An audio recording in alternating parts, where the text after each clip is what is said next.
Alright, record start. So, I'm currently here sa Ayala Mall, Trinoma. Today is Sunday, October 13, 2024. And I am attending an event here called Pushy Road Expo 2024. So, brief information lang why I'm here. I went here to get on the queue for the numbers to get access inside the event. Hoping na makakuha ako ng number out of 200, makakuha ako ng number ng first 30 because that's the access where I'm going to get an opportunity na makakuha ng autograph signing with the Japanese voice actress named Tati Ishirin. She is voicing character named Chihaya Anon from the Bang Dream series sa bandang Maigo. So, yun, kaya ako maaga today. Actually, it's my second day attending the event because yesterday I already went here but I failed to achieve my sole mission, and that's that, to have the autograph signing, but unfortunately I didn't get the first 30 number. So yeah, I'm hoping to get one for today. So guys, yun lang. So balik tayo sa reason why I'm recording this video. I want to make a post-fight reaction about sa super fight undisputed between Artur Beterbiev and Dmitry Bivol. So yeah, I'm showing you my t-shirt here. I'm hoping na nakita nyo clearly, but you see right now dito sa place ko medyo dim, hindi masyadong maliwanag. So ayun, balik tayo sa main topic here. So initially, ang maging reaction ko dyan is a quite bit shocked. No, not really a bit shocked. I'm half surprised, but at the same time not surprised at all, because these two super elite boxers at light heavyweight division, they have their own strengths, skills, and willpower. So ang naging result po ng laban, sa 23 fights ni Bivol, nagkaroon na po siya ng first professional defeat. So from 23-0, 12 knockouts, naging 23-1.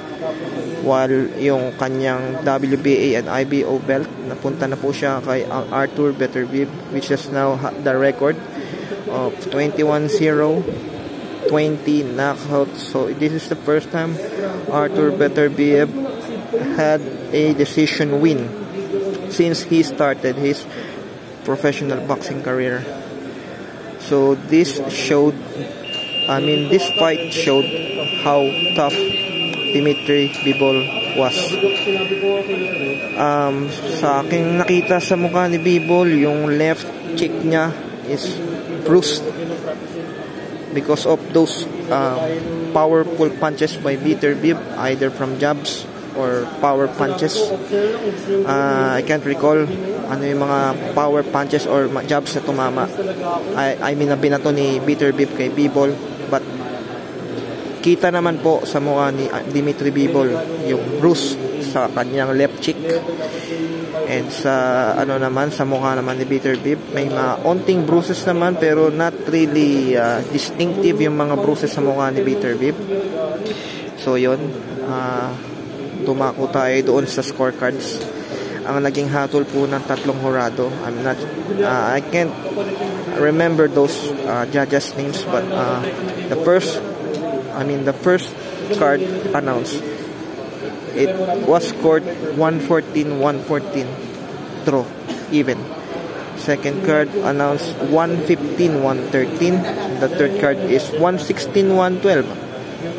Those two cards was favored Artur Beterbiev by majority decision. So yun nga, super close yung fight. Early rounds, Bivol had success. He managed to measured his ideal distance against Peter Bibb, particularly sa first round. Before the round was ended, nagkaroon po ng momentarily exchange of punches. Naging intense po yung end of round 1. And then from the second round, bumalik ulit si Bivol para sukatin yung kanyang ideal distance. He's using his jabs. There were times na gumagamit siya ng combinations which disrupts the momentum of Arthur Beterbiev. And pagdating po ng third round, doon na po medyo nag-apply na po ng more pressure si Arthur Beterbiev kay Dimitri Bivol, which may times din po na nagbabackpedal si Bivol and bumabato pa rin ng jabs and some combinations as well for Beterbiev, pero nakuha po ni Beterbiev in third round. Round 4 and round 5, very close po yung rounds na yan dahil meron din po times dyan na nagkakaroon po ng palitan yung dalawa, either of those boxers kung sino pong i-scorean nyo dyan. Pero yun nga po, like I said, naging very close po yung 4 and 5 rounds. Pagdating mo na 6 rounds, medyo yun nga po, nagdagdag pa rin po ng pressure si Beterbiev kay Bivol. So around mid rounds, nagkaroon po ng lead si Beterbiev sa scorecards. And from the later parts of the mid rounds, medyo pataas ng work rate si Dimitri Bivol, which is may mga times talaga na tinatamaan si Beterbiev ng mga hard combinations ni Bivol. And yun nga, pagdating po sa late rounds, andun pa rin yung work rate ni Bivol, pero may times na tinatamaan na siya ni Beterbiev ng mga malalakas na suntok, yung mga concussive punches sa start ng late rounds, 9th and 10th rounds. And pagdating ng 11th and 12th rounds, ito po yung most crucial rounds ng laban dahil sa 11th round naging siso po ang moments, like nagkaroon din po ng moments si Bivol, like natatamaan niya ng solid si Beterbiev, pero the second half nung round 11 tinatamaan na siya ng mga unnecessary big power punches ni Beterbiev, which ang nangyayari kay Bivol is nagbabackpedal siya.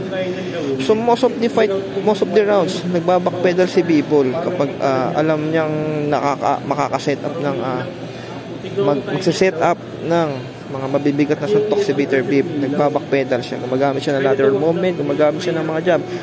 To be honest, ang gaganda ng mga ginagawang fundamentals from that fight. And pagdating nga ng 12th round, ito yung pinaka-crucial na part. Sa very early moments ng round 12, nakakatama ng magaganda si Bivol. Pero yun nga lang, at the second half ng final round, may sense of urgency yung atake na ginagawa ni Beterbiev, which is ang nangyari nga may moments na tinatatamaan talaga ng mga malalakas si Bivol ni Beterbiev from the second half of the final round. And yun nga, from that moment we saw Beterbiev reach the final round, and that was the time marami sa atin na nanood, including me, thought na nanalo si Bivol sa laban. But actually, when I scored the fight, I had it 114. Really, napakahirap iskoran ng laban dahil siso yung rounds, dahil may rounds na napapanalo ni Bivol, may mga rounds na napapanalo ni Beterbiev. Depende din rin kasi yan sa perspective ng mga nanonood, kung anong mga references nila sa isang boksingero, like kung papaboran ba nila yung work rate, papaboran ba nila yung control ng distansya, papaboran ba nila yung depensa, papaboran ba nila yung lateral movement, papaboran ba nila yung clean punches. Mayroon namang ibang mga nanonood na papaboran yung aggression, papaboran yung tigas ng suntok, papaboran yung ring generalship, or yung like sabihin natin kung isang laban, isang champion, isang challenger, kung ang mangyayari kasi dyan, yung challenger yung the most time na nagbabackpedal, like gumagamit siya ng outboxing, pero yung champion, most of the time ng laban, siya yung aggressor. So, sa mata ng mga nanonood or even sa official judges, factors din yan kasi ikaw yung challenger, pero ikaw yung parang hindi pa willing makipagpalitan or hindi willing manalo sa laban. Pero sa kasong laban na Bitter Bib and B-Ball, pareho sila champion. So, hati po yung perspective na nanonood dyan. May mga nagsasabing panalo si B-Ball, may mga nagsasabing panalo si Bitter Bib. Although I had it draw, initially shouted na B-Ball ang mananalo dahil yun nga, dahil sa work rate ni B-Ball, mas apple open eye sa mga judges yun and sa mga nanonood. Pero niya, what we saw, pumabor yung judges sa in favor of Bitter Bib. Pero yung 115-113 medyo agreeable naman yung 115-113 since yun yung pinaka standard scoring when it comes sa close fights. Kasi wala namang knockdown na nangyari, like hindi naman napabagsak na Bitter Bib si B-Ball or vice versa. Pero ang nangyari kasi itong isang judge na to nag-score ng 116-112. So may mga nagalit dun sa isang judge. Bakit 116-112 kahit yung laban itself is napaka-close? So may mga nagdududa nga na ibang fans na baka yung isang judge na nag-score ng 116-112 it's either crook, like hindi masyado nanood ng mainam or hindi meticulously nanood sa laban or corrupted like picks na. Pero we're not going to that kind of conspiracy na may nagsasabing fix na yung scorecards. Napaka kalokohan naman nun. So, yun nga, masasabi ko sa laban na to, majority decision, sa napapansin ko sa mga boxing fights, especially big fights, kapag ang nagiging result niyan is majority decision, usually nagiging controversial yan. Like, yung laban ni Danny Garcia kay Mauricio Herrera, laban ni Mayweather kay Canelo, laban ni Canelo kay Golovkin sa rematch, and itong recently laban ni Virgil Ortiz Jr. kay Sergey Bukhachuk. Although si Ortiz that time twice bumagsak sa laban and yet siya pa rin yung nanalo dahil nga yung sa late rounds dun nag all out si Virgil Ortiz, kaya super close yung laban, nanalo pa rin siya by majority decision. Pero yun nga, yung majority decision niyan is usually nagiging controversial.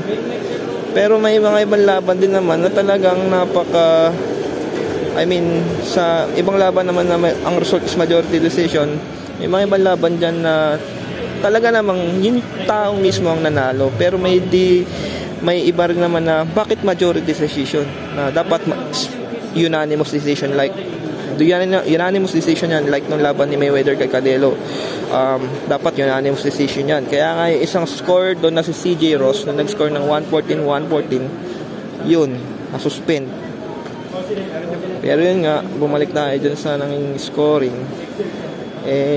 Ang masasabi ko na lang dyan, panalo yung mga fans kasi yung laban nangyari. Panalo rin si B-Ball at si Bitter Bib kasi pareho silang may payday. Hindi ko lang alam kung magkano. So kung magkakaroon sila ng rematch, panalo pa rin both sides sa kanila yan kasi another big payday ulit sa kanila yan, para lang masettle kung yung panalo ba ni Bitter Bib kay B-Ball na majority decision is only fluke or chamba lang. So immediate rematch is let's say necessary kasi yun nga, super controversial ang laban. So ayun nga, kayang magiging hatol na lang dyan is depende na lang both sides kung mag-a-agree sila at aayusin nila yung rematch nila. Probably hindi na ngayong year, next year na yan. So ewan ko na lang anong magiging hatol ng dyan, ng mismong nagpipinance ng laban si Turki Al-Sheikh. Pasimono no Riyadh season, part siya ng Riyadh season, yung big fight na to na Arthur Beterbiev versus Dimitri Bivol. So yun lang ang aking take. So okay, meron na ditong nagsasalita na stop ng event, so I will cut the video right now. So yun lang, comment na lang kayo kung anong gusto nyo sabihin. Hindi naman sa nagmemema ako, ito lang sarili kong perspective and thoughts about sa laban as a hardcore boxing fan. So yun, cheers.